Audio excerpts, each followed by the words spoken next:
사도 바울은 로마서의 이 말씀들을 통해서 하나님의 구원의 그 경륜을 좀 더 세밀하고 세심하게 이 편지로서 밝혀 나가고 있습니다. 분명히 이렇게 구원에 대한 것, 우리는 예수님을 믿고 그 믿음으로 구원받는다는 사실을 우리는 알지만, 사도 바울은 이 구원의 과정들이, 구원의 경륜이 어떻게 이루어지는지를 조금 더 분명하게 해야 할 만한 이유가 있었다는 것이죠. 율법과 이 구원의 관계, 이것을 단순히 그냥 율법과 구원이라는 것을 대조시켜 가지고 이분법적으로 이렇게 보게 하는 것이 아니라, 그렇게 보았을 때에 이 율법이 무가치한 것이 되어지고 율법이라는 것이 아무 의미가 없이 되어지는 것이 아니라, 사실은 이것에 대한 충분한 이해와 이 하나님의 구원의 경륜에 대한 그 이해로서 우리가 어떻게 구원을 받는지, 또한 그 구원이 우리에게 주는 온전한 유익이 무엇인지를 분명하게 드러내고자 하였다라는 것을 우리는 오늘 이 로마서의 말씀을 통해서 우리가 알게 되어집니다. 그냥 단순히 구원을 보는 것이 아니라 구원에 조금 더 세심한 그러한 이해들을 사도 바울은 분명히 하고자 했다라는 것, 오늘 우리가 이것을 좀 기준으로 말씀을 보았으면 좋겠습니다. 2장에 이어서 3장에까지, 아니 1장에서부터 3장에 오늘 우리가 읽은 말씀의 이전의 말씀들은 이 죄에 대하여서 결국에는 우리가 심판의 그 위치에 놓여져 있으며, 죄로 말미암아 우리는 그 어떠한 방법으로도 하나님 앞에 그 구원을 경험할 수 없는 존재임을 사도 바울은 끊임없이 이야기했다는 것을 우리는 어제까지 새벽의 말씀을 통해 보아왔습니다. 율법, 유대인들이 끊임없이 갈구했고 유대인들이 지키고자 했던 이 율법은 결코 우리의 죄를, 그들의 죄를 해결할 수 없다라는 것. 이 율법은 죄를 해결하는 수단이 아닌, 율법은 죄를 깨닫게 하는 수단, 알게 하는 수단이다라는 것을 분명하게 언급하면서, 유대인이나 이방인이나 누구나 죄된 존재이고 누구나 하나님의 진노 아래에 있는 자임을 이 2장, 오늘 읽은 3장 21절 이전 말씀까지 사도 바울은 아주 강력하게 나타내고 선포하고 있었다는 것이죠. 인간은 끊임없이 죄를 포기하지 않는 그런 존재로서 율법으로는 결코 이 죄를 벗어날 수 없다는 것, 이것을 사도 바울은 분명히 하였습니다. 그런데 오늘 우리가 읽은 이 본문의 말씀을 보니 이 한 단어로 시작하고 있는 것을 보게 되어집니다. 이제는 이라고 21절은 시작합니다. 여기서 이 앞에는 그러나라는 단어도 사실은 포함되어져 있습니다. 즉 그러나 이제는 이라고 사용하면서 완전히 새로운 방향에 접어들었다는 것을 보여주고 있다는 것이죠. 즉 율법에 매여져 있던 이 유대인들, 그리고 유대인들의 이 율법이 아니고는 구원받을 수 없는 것처럼 되어져 버린 이 상황에 무엇을 제시하고 있습니까? 그러나 이제는 새로운 한 방법이 드러났다라고 말씀하고 있다는 것이죠. 그러나 이제는이라는 이 단어를 통해 죄에 대한 심판, 그리고 진노의 절망적인 결과를 뒤집는 그 하나가 나타났는데, 그것이 바로 무엇이냐면 21절에 보니 하나님의 한 의가 나타났다, 그렇게 말하고 있다는 것입니다. 모든 인류의 이 심판 앞에서 유일한 방법, 그것이 바로 무엇이냐면 바로 하나님의 한 의다라고 말하고 있는 것이죠. 사실 이것은 우리가 너무나 잘 알고 있는 바로 예수 그리스도입니다. 이 하나님의 한 의는 예수 그리스도예요. 그런데 오늘 왜 사도 바울은 이것을 하나님의 한 의, 하나님의 의라고 표현했을까? 이것은 바로 하나님의 관점에서의 구원을 먼저 우리가 다시금 보아야 한다는 것을 말해주고 있는 것입니다. 자, 오늘 본문은 구원에 관하여 하나님의 한 의가 나타났다라고 말씀하면서 우리에게 이것을 새로운 것이 드러난 것인 것처럼 보여줍니다. 즉 집중하게 만들고 이 새로움에 대해서 우리가 관심을 가지게끔 만들어주고 있습니다. 그런데 그 뒤에 말씀을 보니 이것은 또한 새로운 것이 아니다라는 것을 우리가 보게 되어집니다. 하나님의 한 의가 21절에 나타났으니 율법과 선지자들에게 증거를 받은 것이다, 이렇게 기록하고 있습니다. 즉 이 하나님의 한 의는요, 새로운 것인 것처럼 말하지만 사실은 새로운 것이 아니라 이전부터 구약에 끊임없이 증거되어져 왔던 그 하나님의 한 의라는 것입니다. 새로운 것처럼 이들이 가지고 있던, 즉 율법이, 이들이 끊임없이 지키고 있던 이 율법 안에 그들이 깨닫지 못한 하나님의 의가 있더라는 것이죠. 이것은 새로운 것이지만 새로운 것이 아니다라는 것입니다. 구약에서 끊임없이 하나님께서 말씀해왔던, 구약에서 끊임없이 하나님께서 드러내고자 하셨던, 알려주고자 하셨던 그 구원의 경륜이었음을 분명하게 사도 바울은 표현하고 있더라는 것이죠. 구약으로부터 하나님은 끊임없이 약속해 왔습니다. 이 언약이라는 걸 통해서 하나님의 구원은 약속되어져 왔고, 하나님의 구원은 점점점 점진성을 보여주면서 드러나 왔습니다. 그런데 이것이 무엇을 통해서 드러났죠? 바로 예수 그리스도를 통해서 확실하게 드러났다라는 것입니다. 이전부터 하나님의 계획하셨던 하나님의 그 구원의 계획이 오늘 무엇을 통하여서요? 예수 그리스도를 통하여 완전히 드러났다라는 것입니다. 그래서 22절은 이렇게 말씀하고 있습니다. 곧 예수 그리스도를 믿음으로 말미암아 모든 믿는 자에게 미치는 하나님의 의인이 차별이 없느니라. 하나님의 의가 드러났는데 이 하나님의 의가 무엇으로부터 완전하게 드러나죠? 바로 이 예수 그리스도의 이 사역을 통해서, 예수 그리스도의 십자가와 예수 그리스도의 죽음과 부활을 통해서 이제는 이 율법과 대조된 것이 아니라 율법 안에 사실상 알지 못하였던 그 하나님의 구원이 이제는 완전하게 드러났다라고 말하고 있는 것입니다. 유대인의 사상과 유대인의 가치로는요, 율법이라는 것이 절대적인 것이었습니다. 율법이라는 것이 절대적이었고, 이 율법만이 해결할 수 있다라고 생각했지만 율법은 결코 죄를 해결할 수 없는 요소였죠. 그러니까 그렇다고 해서 사도 바울이 이 구원에 대해서 말할 때에 율법이 무가치한 것으로 떨어져 나가는 것이냐, 그것이 아니라는 것입니다. 사실상 율법 안에 우리가 알지 못하는 하나님의 그 구원의 비밀이 이제는 완전히 드러남을 통하여서 율법이 과연 무엇이고, 그리고 구원이라는 것이 과연 어떤 것이 과연 구원인지를, 구원이 어떻게 이루어져 가는 것인지를 다시 한 번 더 세심하고 세밀하게 이들 가운데 편지를 통해 알려주고 있더라는 것이죠.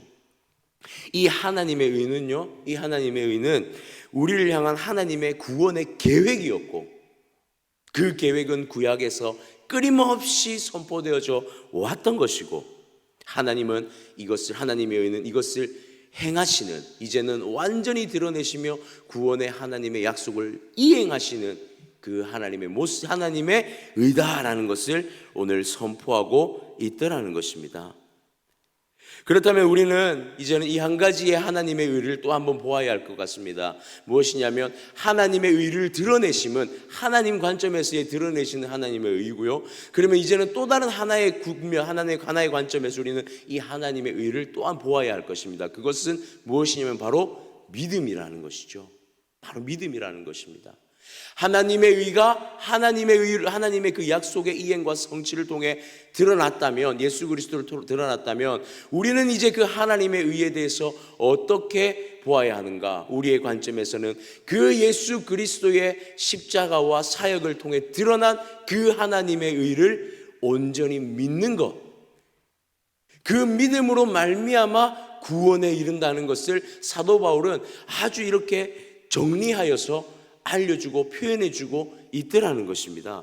하나님의 의라는 것을 딱 드러내놓고, 이것은 하나님이 우리를 향한 구약에서부터 예정해 오신 하나님의 약속이었고, 그리고 우리가 하나님의 칭의를 받는, 구원을 받은 한 백성이 되는 유일한 방법은 무엇이냐면 바로 이 예수 그리스도를 통하여 드러난 하나님의 의를 믿는 그 믿음으로 말미암아 구원을 받는다라는 것, 오늘 이것을 사도 바울은 분명하게 드러내고 있다는 것이죠. 그래서 23절과 24절은 이렇게 기록합니다. 모든 사람이 죄를 범하였음에 하나님의 영광에 이르지 못하더니 그리스도 예수 안에 있는 속량으로 말미암아 하나님의 은혜로 값없이 의롭다 하심을 얻는 자 되었느니라. 아멘. 아멘. 결국에는 하나님께서 이제껏 계획하여 오신 그 구원의 모든 것이 예수를 통해 드러났고 우리 예수님을 통해 드러난 것을 믿는 그 믿음으로 말미암아 속량을 입고 의롭다 하심을 얻는 것, 이것이 바로 구원이다라고 오늘 사도 바울은 분명하게 드러내고 있더라는 것입니다. 그렇다면 우리는 또한 이것을 기억해야 할 것입니다. 이제는 우리가 지금까지 보았던 예수 그리스도의 사역, 예수 그리스도의 모든 그 사역들은 바로 무엇을 드러내기 위함이었습니까? 바로 이 하나님의 의를 드러내기 위한, 즉 하나님의 구원의 모든 것을 드러내기 위한 사역이었다라는 것을 우리는 분명히 알아야 하고, 우리가 믿는 것은 바로 이 예수 그리스도의 이 하나님의 의를 드러내심, 즉 우리는 예수 그리스도를 통하여서 다시금 이 구원을 통해 무엇을 봅니까? 바로 하나님을 본다는 것, 하나님과 다시 한번 그 관계가 회복되어진다는 것을 바로 이 구원이라는 걸 통해서 우리는 분명히 회복해야 된다라고 하는 것입니다. 즉 이 구원은요, 예수 그리스도를 통한 하나님과의 관계적 회복이라는 것을 또한 이 말씀을 통해 분명하게 드러내고 있다라는 것이죠. 오늘 우리가 이 말씀들을 볼 때에 한 단어를 조금 더 한번 살펴보았으면 좋겠습니다. 25절에 보니 이 예수를 하나님이 그의 피로써 믿음으로 말미암는 화목제물로 세우셨으니 이는 하나님께서 길이 참으시는 중에 전에 지은 죄를 간과하심으로 자기의 의로우심을 나타내려 하심이니, 여기서 예수 그리스도의 사역에 하나님은 어떻게 표현하고 있냐면 모든 죄를 간과하셨다, 그렇게 표현하고 있습니다. 하나님의 의를 드러내시고요, 하나님의 이 의를 예수 그리스도를 통하여 드러내심에 무엇이 없다고 말씀하시냐면 우리의 그 어떠한 노력과 행위도 없다라고 말씀하고 있습니다.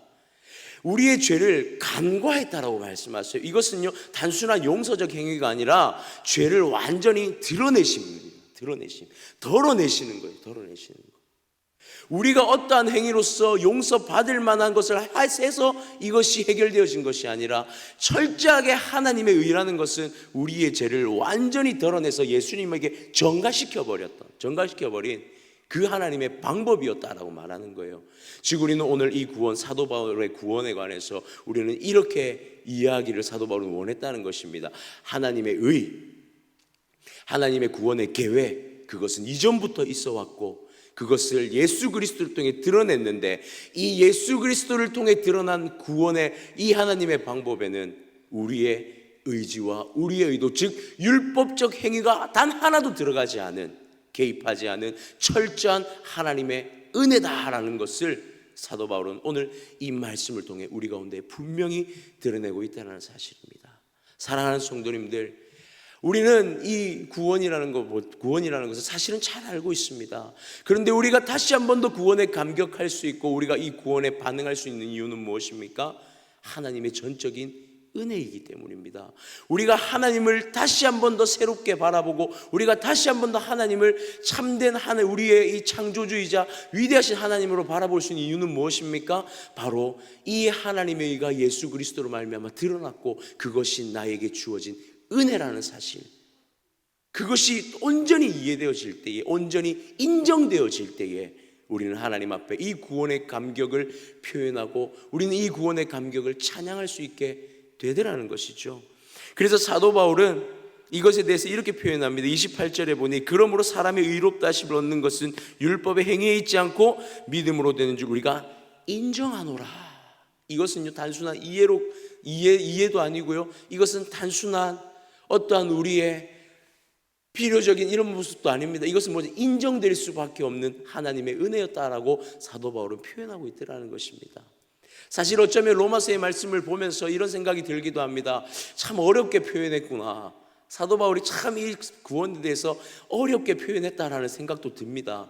그런데 사도 바울은 이 어려운 표현을 통해서라도 우리에게 알게 하고자 했던 이유는 우리가 구원에 대하여서 온전히 알고 구원에 대하여서 온전히 이해하고 또한 구원에 대하여서 이 설명들이 없다면 온전한 그 하나님을 인정하지 못하는, 또다시 율법에 매여져 버리는 우리의 모습이 분명하게 있었기 때문에 사도 바울은 이 로마서를 통해서 다시 한번 구원이 하나님의 전적인 은혜라는 것을 조금 더 세밀하게 분명히 드러낼 필요가 있었다라는 것이죠. 그러면서 오늘 이 구원에 대하여서 3장은 아주 확고하게 마무리하고 있습니다. 매듭을 짓고 있는데요. 바로 이 주고받는 대화의 형식으로서 이 믿음에 대해서, 이 구원에 대해서 마무리하고 있습니다. 앞서 모든 내용을 문답식의 대화를 통해 매듭을 짓는데요. 27절에 보니 이렇게 기록합니다. 그런즉 자랑할 때가 어디냐라고 묻습니다. 그리고 사도 바울은 이렇게 대답하죠. 없다라고 대답합니다. 즉 우리가 하나님 앞에서 자랑할 것이 무엇이냐? 우리는 하나님 앞에 자랑할 것이 아무것도 없다라는 것을 확실하게 그 문답의 어떠한 내용을 통해서, 모습을 통해, 방법을 통해서 알게 하더라는 사실입니다. 우리는 그저 인정할 수밖에 없는 존재, 우리는 하나님의 구원 앞에 그저 하나님을 인정하고 하나님을 높여드리는 것밖에 할 수 없는 그런 존재라는 사실을 보여주고 있는 것이죠. 또한 29절에 볼까요? 29절에 보니 하나님은 다만 유대인의 하나님이시냐 이방인의 하나님이시냐 이러한 질문을 다시 한번 던지고 있습니다. 그러면서 어떠한 답을 제시하고 있죠? 하나님은 모든 인류의 구원자 되신 하나님이시다라는 것을 보여주고 있습니다. 하나님의 구원은 율법에 속하여져 있는 유대인에게 뿐만이 아니라 모든 인류의 구원을 베푸시는 하나님이시라는 것을 사도 바울은 다시 한번 확고하게 확증하고 있는 것을 보게 되어지죠. 그리고 세 번째 31절에 보시면 우리가 믿음으로 말미암아 율법을 파기하느냐, 그렇다면 율법은 가치 없는 것이냐라는 이 질문에 사도 바울은 분명하게 말씀하고 있습니다.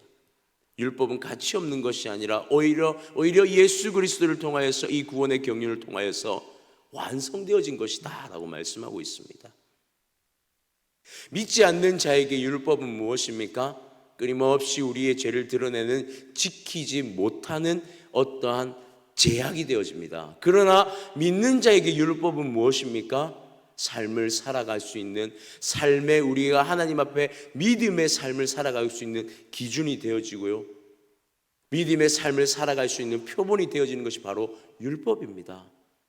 즉 이 믿음이 없는 상태에서의 율법을 이행하려고 했던 이들에게 예수 그리스도라는 존재, 하나님을 향한 하나님의 의는요, 율법의 파기처럼 보여지지만 사도 바울은 그렇지 않다라고 말하고 있습니다. 오히려 율법이 믿음으로 살아가는 우리의 삶에 분명히 영향을 미치고 있고 그것은 우리의 기준이 되어진다라고 말씀하고 있어요. 사도 바울은 이것을 드러내고 싶었습니다. 오늘 사도 바울은 이것을 분명하게 하고 싶었다라는 것이에요. 유대인들이 율법이 의미 없는 것도 아니고, 그렇다고 해서 이방인들이 구원을 받지 못하는 것도 아니다라는 거예요. 율법은 구원에 그 어떠한 개입할 수 있는 것이 아니다라는 것, 먼저는 이것을 드러내면서 하나님의 그 전적인 은혜로만 구원을 받는다는 것을 드러냈고, 또 한 가지는 이 율법은 파기되는 것이 아니라 이 율법은 하나님의 온전한 의가 드러남을 통하여서 다시 한번 우리의 삶의 기준과 방향성을 제시하고 있다는 것, 그것을 사도 바울은 이 두 마리의 토끼를 다 잡는 그러한 이 율법 구원에 대한 경륜을 오늘 말씀 가운데 드러내고 있다는 사실입니다. 사랑하는 성도님들, 우리는 오늘 구원에 대하여서 다시 한번 생각하고 또한 다시 한번 그 은혜를 맛보았으면 좋겠습니다. 단순히 내가 이제는 조금 희미해져 버린 예수 믿음으로 구원받는다는, 어쩌면 우리 안에 좀 희미해져 버린 이 구원에 대한 이해가, 구원에 대한 은혜가 오늘 이 새벽에 다시 한 번 더 내 안에 감동이 되어지고 은혜가 되어졌으면 좋겠습니다. 하나님의 구원의 경륜, 하나님의 그 의는 과거로부터 지금까지, 그리고 우리가 주님 앞에 서는 그날까지 끊임없이 우리 모든 인류에게 주어진 하나님의 은혜라는 사실, 또한 그것은 나에게 주어진 하나님의 은혜라는 사실을 기억했으면 좋겠습니다. 조금 어렵지만 그러나 그 은혜가 분명히 우리에게 있다는 것, 우리는 그 하나님의 구원의 의, 하나님의 드러내신 그 의, 예수 그리스도로 말미암아 구원받고 오늘 그 예수 그리스도를 바라보며 그분을 믿는 그 믿음으로 구원을 살아내는 존재임을 주님 앞에 고백하며 살아가는 오늘 한 날이 되어지기를 소망합니다. 또한 우리가 삶을 살아가다 보면 때로는 기준에서 멀어지고 또한 기초에서 벗어날 때도 있습니다. 그러나 우리는 이 율법이라는 것, 이것은 버려진 것이 아니라 하나님의 믿는 자로서 우리가 어디 안에 속하고 어떤 울타리 안에 속해져 살아가야 하는지를 분명히 이 율법이라는 것을 통해서 다시 한번 우리의 삶을 점검하며 오늘 이 한 날도 구원의 은혜 안에서 구원의 그 믿음으로 말미암은 구원의 은혜 안에서 살아가는 우리가 되어지기를 주님의 이름으로 축복합니다.